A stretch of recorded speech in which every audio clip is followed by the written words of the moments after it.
Bonjour Monique Cusin. Avant de débuter cette démonstration, j'entends vous poser quelques questions au sujet du cours de judo adapté que vous nous proposez. Alors, quels sont les critères que vous retenez pour notamment à la première introduction du nouveau judoka, quelles sont les conditions que vous mettez en place pour accueillir les nouveaux judokas?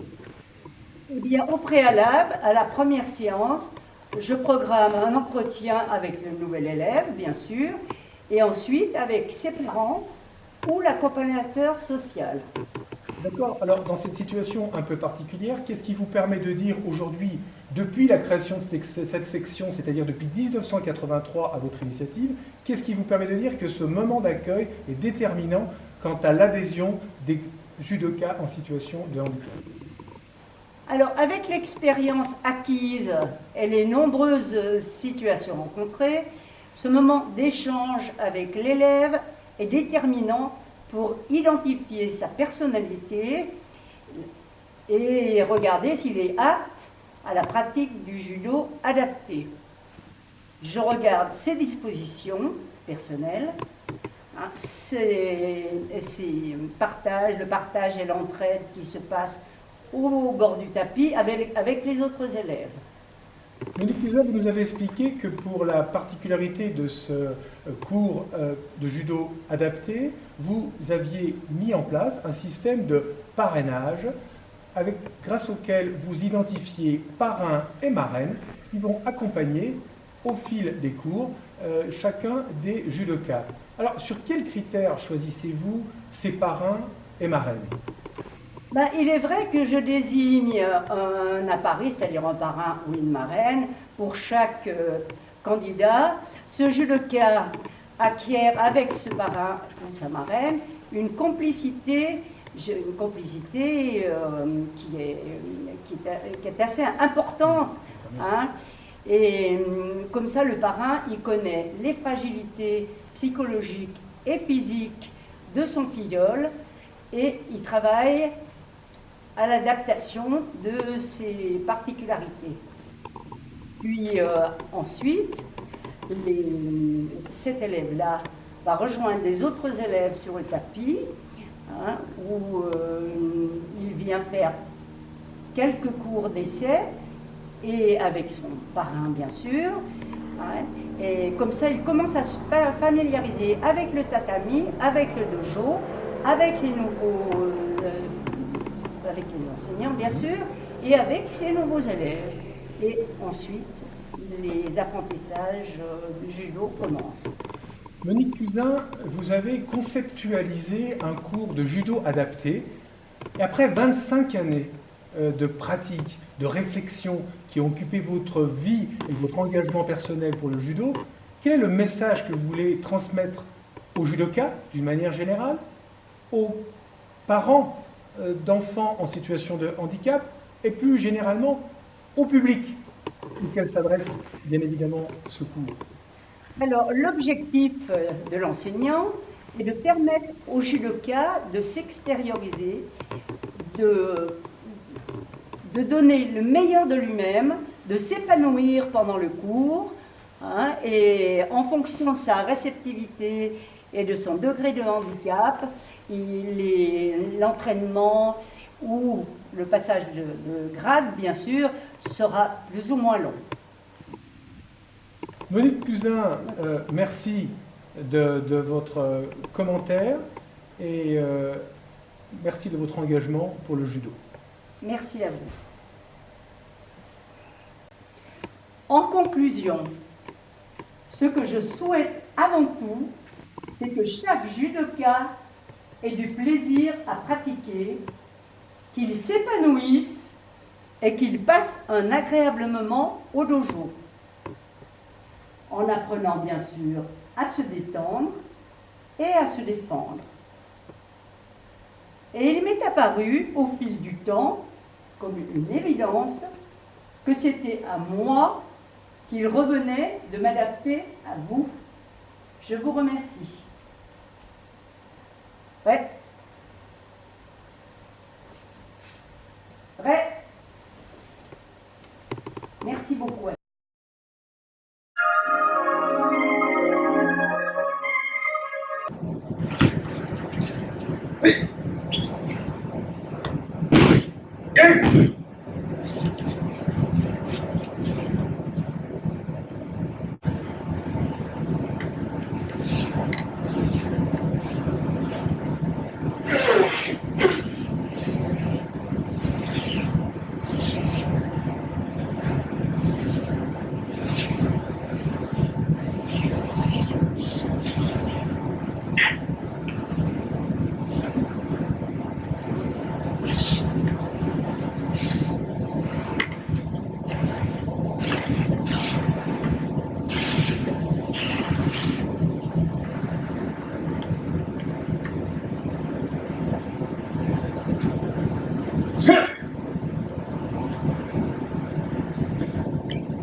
Yeah.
De défense féminin.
Thank you.